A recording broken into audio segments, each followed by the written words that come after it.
Hey, everybody. We hope that you enjoyed the bye week, the mini bye, not the bye week, the mini bye. You Felt like rested a up bye. and ready for a second straight Jets home game coming up on Sunday as the Denver Broncos come to town. Welcome into the Flight Plan podcast. Tim McMaster here, along with Zach Rosenblatt, the Athletics Jets reporter.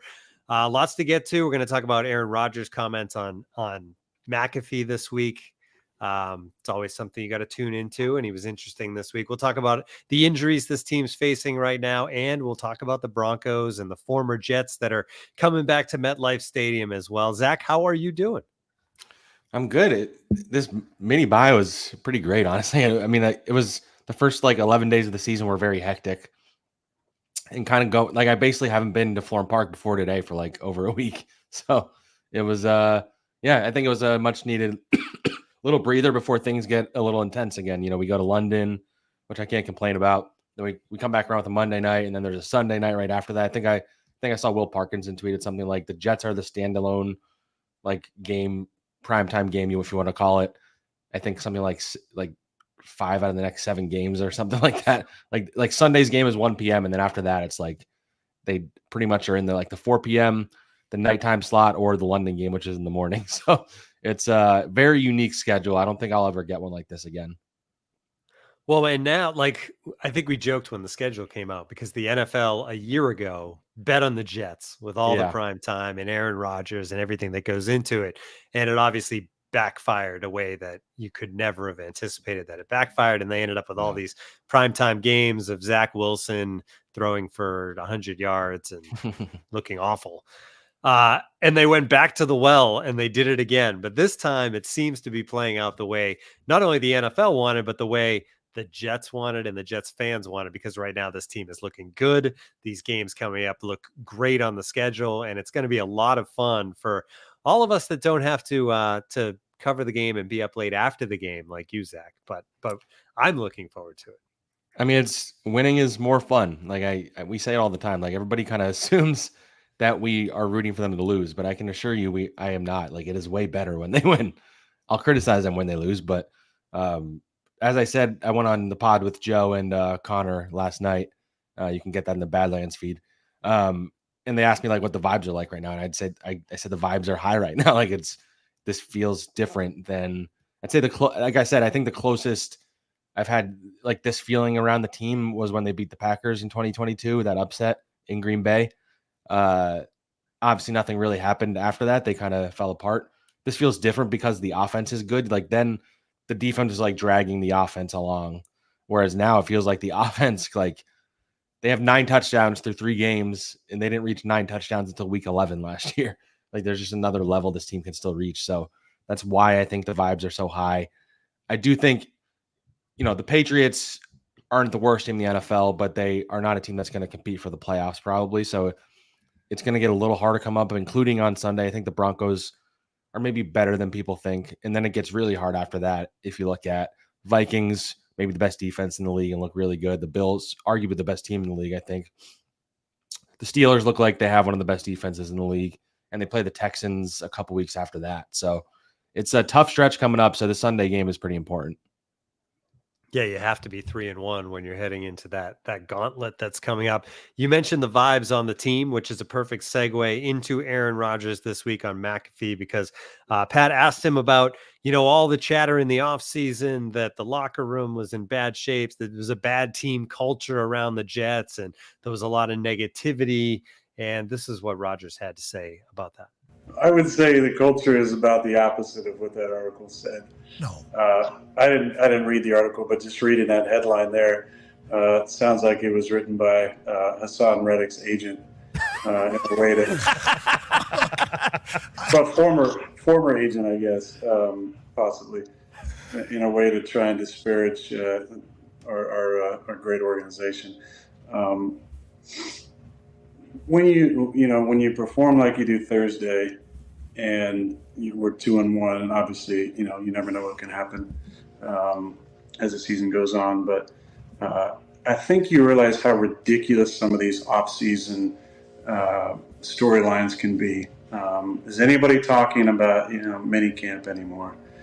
Does anybody feel like that's an important contributor in the season? The answer is no, shouldn't, because it's not.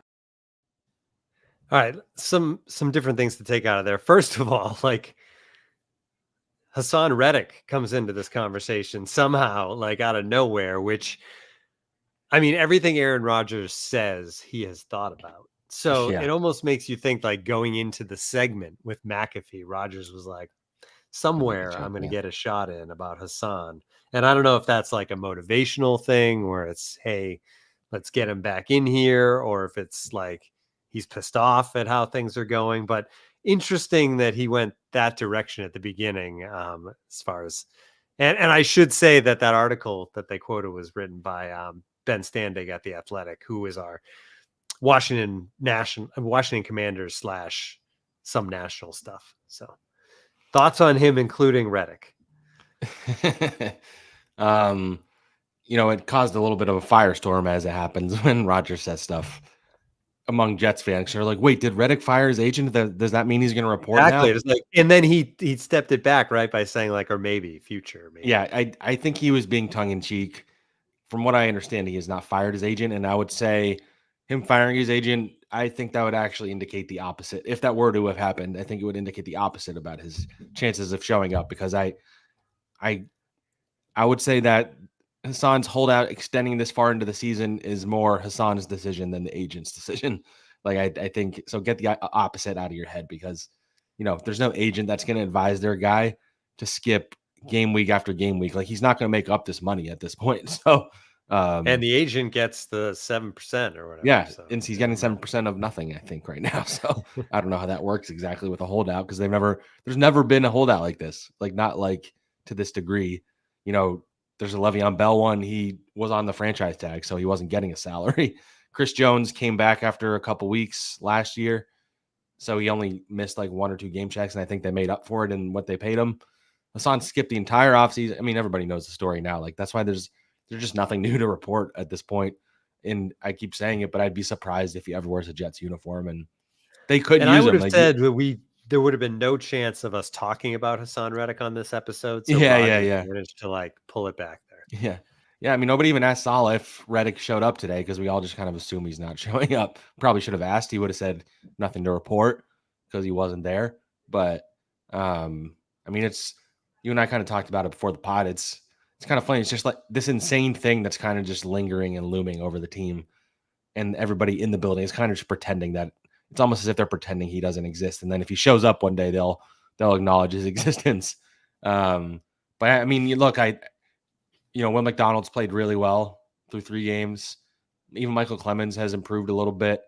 The defensive tackles have played pretty well the last couple of weeks, but you could still use Hassan Reddick. Like, that is the last 2 weeks they've played pretty poor offensive lines too. So you could use him. Yannick Ngakoue signed with another team. I'm blanking on who. He was the one I was kind of pushing for. But they could still use him. So if he comes to his senses, I mean, who knows what kind of shape he's in.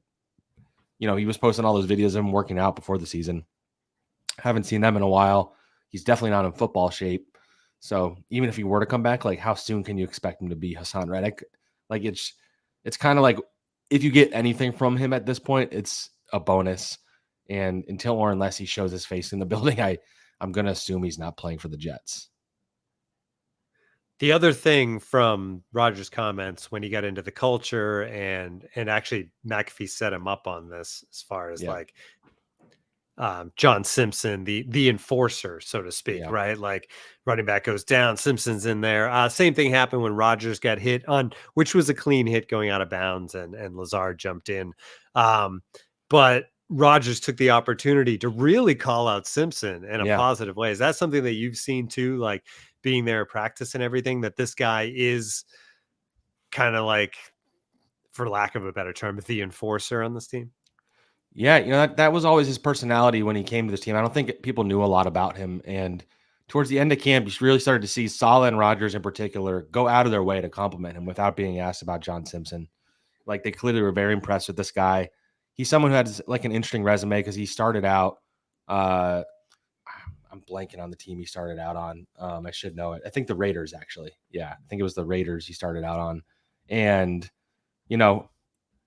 it didn't really work out there. He was a full-time starter in 2021 for the Raiders. They cut him. He goes to the Ravens via the practice squad. They call him up. And then last year he becomes their full-time starter, has a decent year, not amazing. He had a lot of penalties. But the Jets clearly saw something, like a young guy. This is the kind of free agent you want to hit on, like mid-level free agent. He's like 27 years old.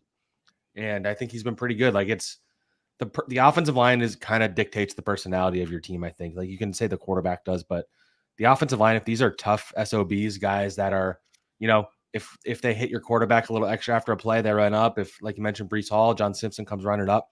I think the Jets were lacking that in recent years, that like toughness. And you see it with Morgan Moses. You see it with John Simpson. I think you even see it to a degree with Joe Tippmann. And then I think AVT's been playing really well. And Tyron Smith kind of just does his job. Like it's just a solid group of 5. And we're going to get into the offensive line pretty soon because there's some notable stuff there. But John Simpson has been, he's been a solid signing so far. It's still early, but early returns have been good on him, I would say. All right, let's move on to injuries because you mentioned the offensive line, and that's where we can start there. Morgan Moses out 2 to 4 weeks, which means it all goes the way it was supposed to, right? Eventually, You're going to have an injury on the offensive line, and that's why you drafted Olu Fashanu in the first round to step in and do that. Rodgers took some time to hype up Olu this week, too. Here's that clip. I don't like to do a lot of comparisons, but I will in this case. From the beginning, I felt like he reminded me a lot of DeBrickashaw, personality-wise, and then just the consistency. And I obviously didn't play with Brick, but I know people that did, and I watched him from afar. And it always felt like he was just so consistent week in and week out. Like he was getting beat a lot. He was in the right place. He was good against the run. In the run game, he was good pass blocking. And it's just never been too big for Olu. I feel like he's been consistent every day. If you make a mistake, he doesn't make a repeat mistake. His attitude, he's very quiet. He just kind of goes about his business. So I think he's in a good spot. Obviously, he's played a lot of left tackles. But he's played right tackle for us in training camp, on the look team the first 3 weeks. So I'm very confident in Olu. Interesting that he says he doesn't like to compare people, but then comes up with his own comparison. But it's a player. Elite pandering. Yeah. DeBrickashaw Ferguson. But just listening to the description of this rookie, it made me think back to, and I don't hate to do it, but like you go back to Mekhi Becton's rookie year. Yeah. And I would say none of those things that Aaron Rodgers just said would have related to like the experience of Becton as a rookie, right? Like he's just there. You don't really notice him. He's just doing his job. Nothing seems too big. Like it's refreshing. Yeah, for sure. It's I mean, there's not much better praise you can give to a guy than saying he reminds you of DeBrickashaw Ferguson around here. That was the last like legit tackle they've had around here. We talked about it a bunch on the pod. Like Olu impressed me quite a bit in training camp, more than I expected for a guy. He seems way more well-rounded and I'm blanking on the words, like technically sound than a guy that has he doesn't have as much experience as guys usually do. He only played basically for like 2 years at Penn State. He started late in life with football, like later in high school.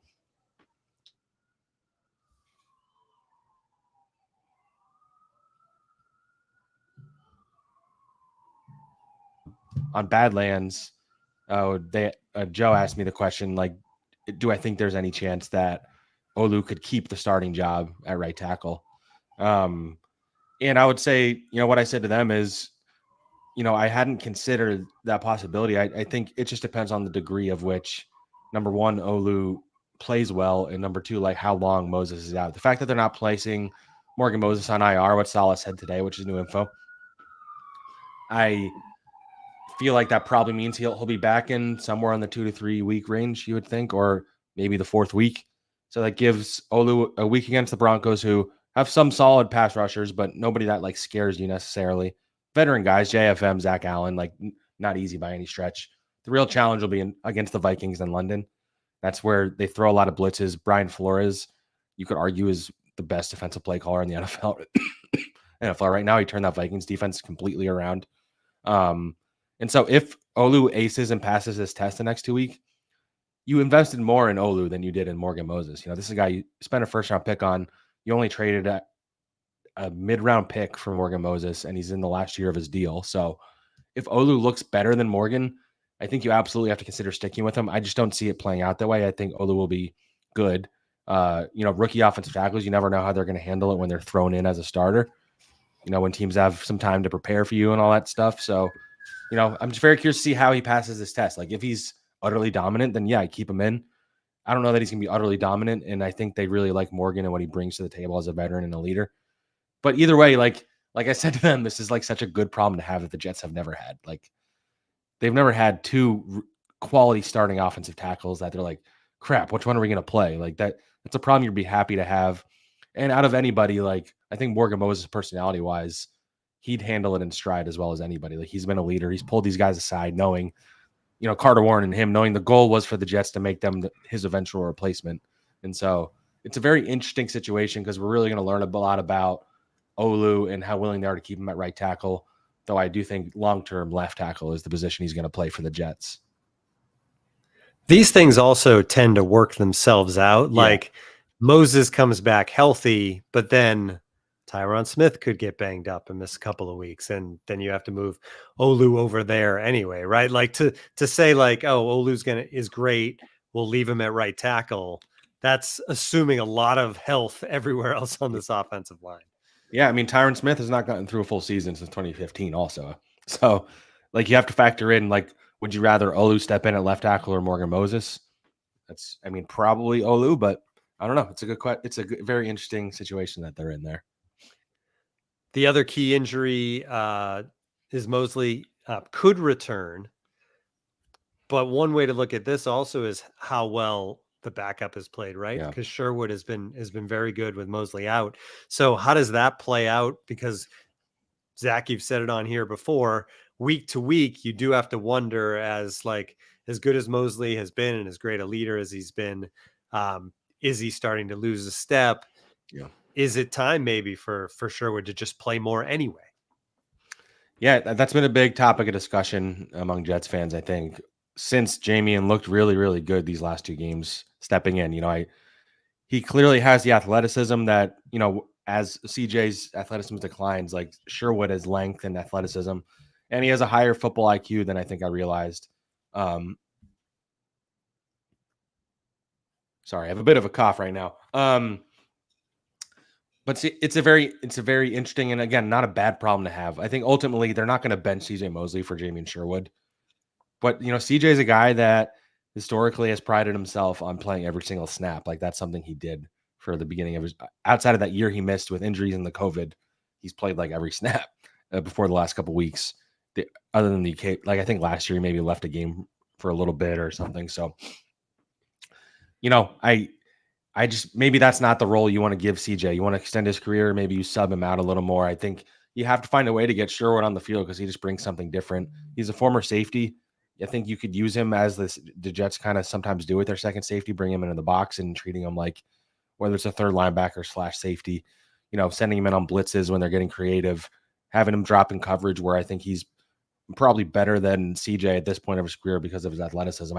You're not going to all out bench CJ. He's much more important to this team and this defense than even just his athleticism or his production, just because he's the captain, he's the play caller, all that stuff. Like he's very, very important to what they do.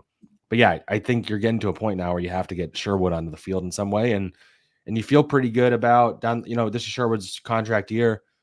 I think maybe this is a guy that wouldn't be the worst idea to get ahead of it and try and re-sign him so you can have like your future starter there. I don't know if they'll do that or if he wants to go out and prove he can be a full-time starter somewhere else. But, he's the kind of guy that goes in with what the Jets coaching staff deserves a lot of credit for on defense is the development of guys over time. You give them time, they're going to develop Quincy Williams into an all-pro. They're going to develop Bryce Huff into a 10-sack guy. They're going to develop, JFM into the player he became. And Sherwood's like their latest success story, I think. Should we switch things up and jump into the Broncos? Yeah, let's do it. All right. The Broncos 1-2, but coming off a win. They dominated the Bucs, who had been undefeated last week after they lost close games to the Seahawks, who are undefeated, and the Steelers, who are undefeated. So you mentioned a little bit at the earlier, this Broncos team could be a lot better than people are maybe giving them credit for. They've lost to teams that have proven to be good and really dominated a pretty good Bucs team last week. They do have a rookie quarterback in Bo Nix. He has looked like a rookie quarterback in the NFL, although getting better too. 4 interceptions, no touchdowns so far in 3 games, but no picks last week. And he threw for 216 yards. So just big picture, it seems like this is an opportunity where Jeff Ulbrich and company can take advantage of a rookie quarterback. Yeah, absolutely. Saleh did rave about Nix today. I mean, he's not going to criticize the other team's quarterback, but just about, it seems like how he's building confidence. He's mobile, athletic, he's smart. Sean Payton has been raving about Bo Nix to like an insane degree. Like, I think giving him a little too much hype, which is an interesting thing for a coach to do for a rookie. But he's not someone who really scares me. Like, if you looked at the schedule and ranked all the quarterbacks or Jets were playing, he would be at or near the bottom, I think. So, I think the Broncos are banged up on the offensive line. I believe they're going to be starting a backup at right tackle as well. So this is another opportunity for the defensive line to show out before it gets really tough in the coming weeks against much better teams. And, you want to Jeff Ulbrich has been really, really good at making life hard for young quarterbacks. He did it to CJ Stroud last year, who has much more throwing ability than Bo Nix. And so I think they're going to be creative. I think they're going to attack. And, it would be disappointing if Bo Nix like shredded the Jets. I imagine that the Broncos will probably try to do what a lot of teams have done when they've had success against the Jets. It's a lot of quick passes, short passes to the running backs, to the tight ends, getting guys out in space and trying to like death by 1,000 cuts it. But, I think the Jets defense coming off a good game, they're well rested. They should be pretty healthy outside of CJ Mosley. And Bo Nix is somebody they need to, go out and, make life hell for him because he's prone to making mistakes as a rookie. And this is the kind of game it would be nice. The Jets are talent wise pretty far ahead of the Broncos. I think the Broncos are more competitive and they're pretty well coached. But it would be nice to have them go out and dominate them like they did the Patriots. Like, do that back-to-back weeks, go into London feeling really good. And so force a turnover on Bo Nix early, force them to make a mistake like Will Levis was doing. And you feel pretty good about this game going their way. Bo Nix has been pretty good with his legs so far. That was something that he did at Oregon. He scored touchdowns on the ground, but he struggled through the air. You mentioned them being well coached. That brings us to Sean Payton, and it's been a while. The drama was a while ago.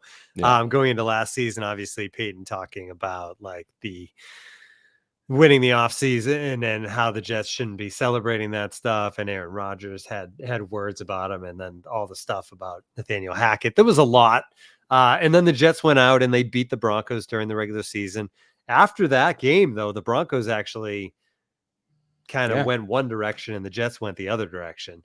So this is just an interesting point because there hasn't been that trash talking back and forth this year. And Payton went out and brought a couple of Jets over to the Broncos. But do you think there is any bad blood left over from the Sean Payton talk a year ago? Aaron Rodgers, with a smile, insisted that he hadn't thought about it until somebody asked him about it today. I don't know that I believe that entirely, and I think the tone might change if they like whoop their ass on Sunday. Like, you might hear a different quote from Aaron after the game, like taking a shot at them or something.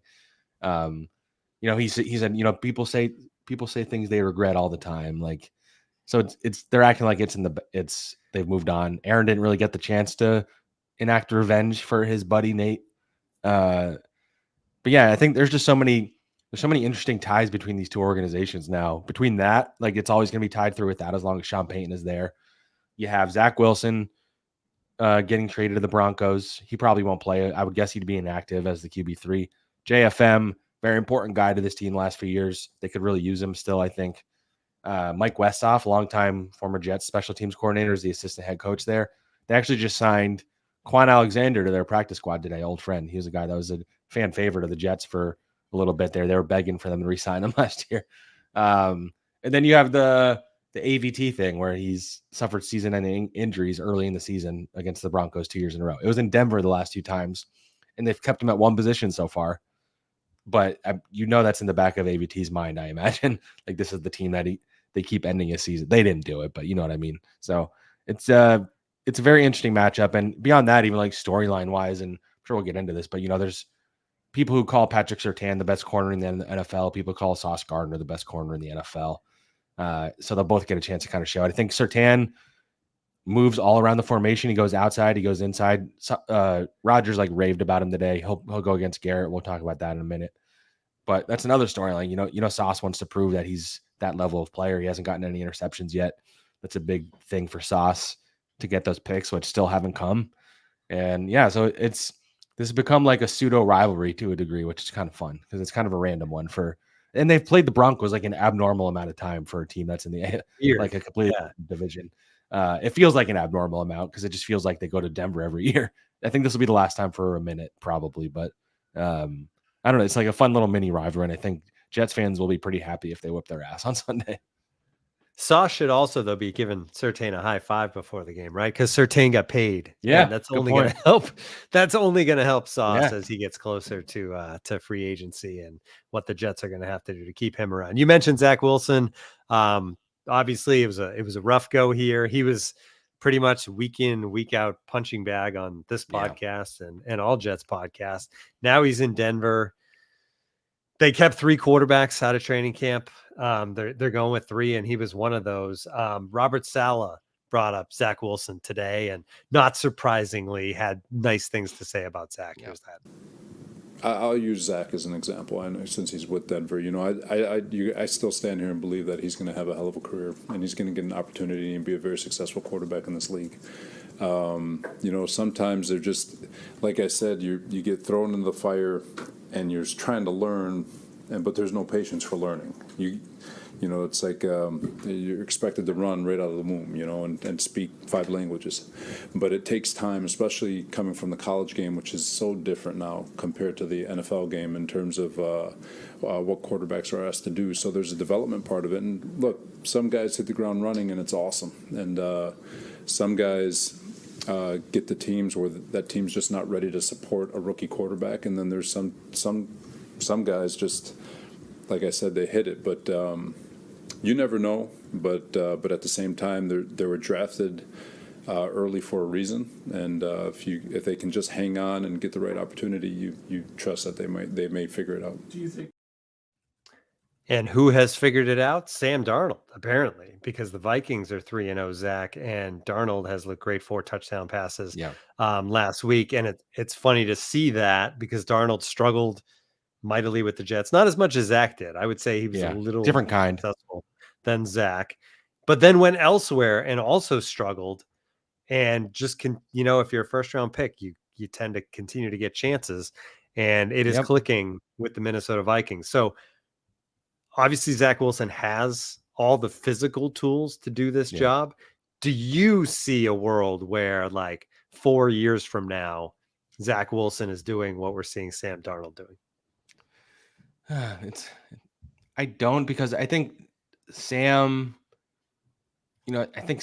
so clearly always had the talent, and he was in such a bad environment in New York with the Gase setup and all that stuff. Like, I'm not saying anything new here. And I feel like and then Darnold leaves the Jets. He looked pretty good at the beginning with the Panthers, and then he kind of fell off. He's the kind of guy that needs to be in the best environment. He's not a guy that's probably going to like lead your team on his own, but he's looked really, really good in the right environment with the really, really good coach, Kevin O'Connell. Can I see Zach doing that down the line? I don't know. I go back and forth because I just like it. It just seems like in the key moments, Zach just like mentally was not able to like overcome the stress or the expectation or the pressure, whether there was actual pressure in terms of pass rush or like the pressure of fans booing him, like all this stuff. I don't think he was able to, buckle down and handle it. Maybe being out of the New York spotlight will help him. I think he could be a very, very good backup in the NFL. I just am not quite ready to say I think he's going to be have a resurgence like the way I think he could have games in spurts. You saw it with the Jets, that Texans game last year, the Chiefs game last year, the Steelers game the year before. Like, he's the kind of guy that can have really good games in spurts, but I just think, I need to see it more. He looked pretty good for the Broncos in the preseason, but that's against backups. So I don't know. It's a hard question to answer without seeing any evidence that he's like made strides, I would say. Yeah, we're not going to see it this week. Like you said, he probably won't be active as the QB3. All right, when we look at this game, some key matchups. One, you referenced Surtain versus Garrett Wilson. The one thing that can't hurt Garrett Wilson looking at these past 3 weeks is that, like, coming into the year, it almost felt like Garrett Wilson was the Jets' only effective receiver, right? Like, there was a world where, like, it wouldn't be hard to just double Garrett Wilson all the time because of everything else. But you have seen Alan Lazard be effective. Mike Williams had some moments last week. Hopefully that helps things. But in a one-on-one straight matchup, this is a challenge for Garrett. And he wasn't bad last week. He obviously had the touchdown. But if you had to, like, grade that matchup with Christian Gonzalez, you probably give it to Gonzalez. So can Garrett win this week?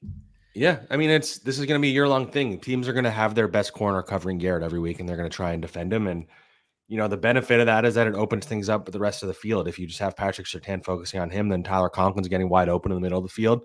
As Mike Williams gets more and more healthy, he's making plays on the sideline, and you have Alan Lazard being like a third down maven. So they have more. I mean, you have Braylon Allen and Breece Hall out of the backfield too. Like, this is more legit weapons, especially with Lazard being a productive player, has been, a real big boon for this offense, frankly, just having another option out there who can catch the ball when he's needed, which he wasn't doing last year. So, I think the breakout game with Garrett is coming. I would guess probably not this week. That would be a really big statement for him if he could do it against Surtain.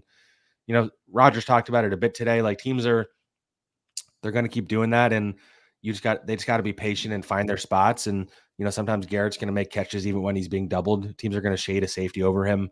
There's the whole thing about too high making passing offenses way less potent. And Robert Saleh actually said he thinks it's not a 3-week blip. He thinks it's going to be a season-long trend where it's going to be harder to pass. And defenses are realizing that you can do that and take a lot of the field away. And so, Garrett's going to have to overcome it. He's going to have to overcome the frustration of not getting the ball as much as he wants. But at the end of the day, if they're winning, I think everybody's happy. So I don't know. Maybe we need to readjust our expectations for the stats he's going to put up this year, because we're 3 games in. He has 150 yards. But I still think he's a top 10 receiver in the NFL. Rodgers had one in Devontae Adams, who everybody was putting their best corner on, and he overcame it. So the Jets need that from Garrett Wilson now. So Garrett and him will get in sync. Maybe not. It hasn't happened yet, but I do believe that it will happen in the near future. Another key matchup. We talked about Olu stepping in at right tackle. Yeah. Zach Allen has been very good rushing the passer for the Broncos. The Broncos had 7 sacks last week against Baker Mayfield. So that's another key one, where right into the fire for Olu with the key matchup. Yeah. I mean, at a position that's not Olu's natural position. He's gotten reps at right tackle, but not his natural spot. So you're going against, whether it's Zach Allen or JFM, I don't know how much they rotate those guys around, like on the formation. JFM can obviously go inside as well. I think that the Broncos rush their outside linebackers quite a bit. So it's not an easy matchup for a guy in Olu that is a rookie, and he's going to get Zach Allen, I think, is among the league leaders in pressures so far this season. Yeah, this is going to kind of dictate the game. If Rodgers is getting time to operate, which he did last week, and move around, he can get rid of the ball quickly, which helps too.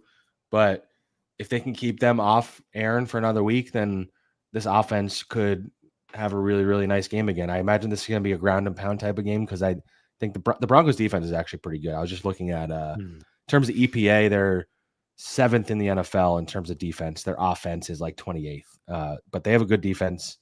They're well coached. They have some talent at all 3 levels, especially Surtain, who generally shuts down his side of the field. So I think you're going to see Braylon Allen and Breece Hall getting really involved. Breece went off against them last year. Yeah, but the Olu matchup, Olu doing his job is going to be a big thing. Tyron Smith didn't have his best game last week either. We should mention, he needs to play better. But yeah, that's going to be a key matchup. All right. We do have just perusing the comments section here on the live stream. Thank you for joining us. If you are joining the live on YouTube, give us the thumbs up, subscribe to the YouTube channel as well. But one question coming in is from Matthew. I thought this was a good one. With Lazard breaking out, GW, Mike Williams in the receiving room, both running backs popping off, and Conklin looking like an above-average tight end. Do the Jets still want Davante Adams? Where does he fit? Yeah, I mean, if the Jets keep going down this path where it looks like they're a legit contender, which they look like it through 3 weeks, I think that makes it more likely or more important for them to go and make a split. Maybe even if it's not him. I saw somebody, can't remember where it was. Somebody suggested Amari Cooper even as a potential target. If the Browns keep falling apart, like going and get another. But we want the weapon, Browns to turn things around. By the way, we do for once they get Michael their Gunn offensive reasons, line in order soon. Yeah, very soon. But yeah, I think they should. Whether they will, I don't know. I think the Hassan Reddick factor is like an intriguing part of it. Like, could you use him as hypothetically a trade chip with the Raiders, the Browns, like whoever it is who has a top receiver? I don't know. I'm not saying that I think they'll do that, but yeah, I don't think any more or less. I don't think it's any more or less likely they go and get Davante than I did at the beginning of the season. I think it might be a mess in Las Vegas as expected because they have terrible quarterbacks. I don't know why they thought going into the season with Minshew and Aiden O'Connell was going to be good enough, but they did. And so you have Davante, every time he looks upset on the sideline, it goes viral because Jets fans lose their mind. And so going into halftime in the last game, he's like sitting, just staring into space on the bench as they're going into the locker room losing. And he's clearly, I don't know what his feelings are about staying in Vegas for the season, but I think another thing people should remember, if Davante Adams is available, there's no lock that he's going to go to the Jets. Like other teams are going to want that kind of guy too, to be fair. But yeah, anyway, long-winded answer. But he's not just deciding on Aaron Rodgers. It would be a trade. So yes, it would be a trade. They have to give up assets, like all that stuff. But yeah, I think there's definitely absolutely a chance they trade for him. And like I said, if they're all in on winning a Super Bowl this year, then absolutely go and do it if he's available. Yeah, because yes, it's nice to have Lazard. It's nice to have Mike Williams, but Garrett Wilson on one side, Davante Adams on the other side. Who does Patrick Surtain cover, right? Make teams make that decision. Yeah, exactly. All right, let's wrap things up. And you hate for it to be the last thing, Zach, but we're going to end with Mr. Irrelevant because the Jets removed Mr. Irrelevant Jalen Key from the practice squad to sign Jalen Mills. We mentioned it when he was cut, before it being added to the practice squad. But Mr. Irrelevant is always interesting. You wrote about him after the draft and everything, and it looks like he will not be a Jet anymore. Yeah, at least for now. You never know if they bring him back at some point. But you feel bad for the kid. He's a great kid. Works really hard. I was a little surprised they kind of gave up on a draft pick already. But, they signed a veteran, Jalen Mills. He's a guy who was a starter on a Super Bowl winning team with the Eagles. Joe Douglas knows him well. He played for the Patriots for a few years. He was in training camp with the Giants this year. And I think he was injured the entire training camp, so they moved on. But, his nickname is Green Goblin. That's his Twitter, and now he gets to wear green again. So he's a veteran that you can rely on if you need to call somebody up. He can play corner or safety. So you get why they did it, but I don't know. I was kind of hoping they would develop Jalen and, really get him with the really good coaching staff they have, Marquand Manuel and Tony Oden with the DBs. But, he's cut and, you hope he lands on his feet somewhere else because I think he has some talent. So we'll see. All right. Anything else? Final thought before we say goodbye? Yeah. I guess if I'm going to make a prediction for Sunday, and so you and I were bad. We both forgot to make our picks last week because we're very bad. We may, what we may do start at week 4 and apologies to week 5, apologies to people who have been in it since the beginning, but it's a small group right now. There's like 20 people in it. And I know last year we had like 60 or 75, but we were late on getting started. So there may be a reset. We'll see. Yeah. We'll see. Depending on a few if you haven't signed up for the picks yet, aka it's not too late. So maybe Tim will put right. And maybe there'll be an incentive for like the people that have been doing it, like they get to start with a slim lead or something like that. I don't know. But anyway. But yeah, I'll predict my early prediction for Sunday's game. It's only Wednesday. I don't love doing predictions this early, but I'll say Jets win 24-13. So double-digit win, but I think it'll be closer than maybe the score indicates, is what I would say. I was actually going to say 24-10. There you go. So Same page. so it's not going to be anything like that if we're both Got a saying- couple predicted Yeah, blowouts in the comments too. Yeah, my thought was 24-10, but like you, like maybe it's 17-10 late and Yeah. they get something to put it away, which is fine, but you prefer, like we talked about it after last, you prefer that multiple score lead early and you unleash the blitz and the pass rush and everything that was effective. But we'll see how it plays out. We will have 4 downs for you next Monday. So tune back in for that as we break down the 4 key moments of hopefully a Jets win at home against the Broncos and a 3-1 record heading into one of the toughest parts of their schedule. Thanks for tuning into us, whether it was on the Badlands feed, on Spotify, Apple, or on YouTube. We'll talk to everybody again soon on Flight Plan.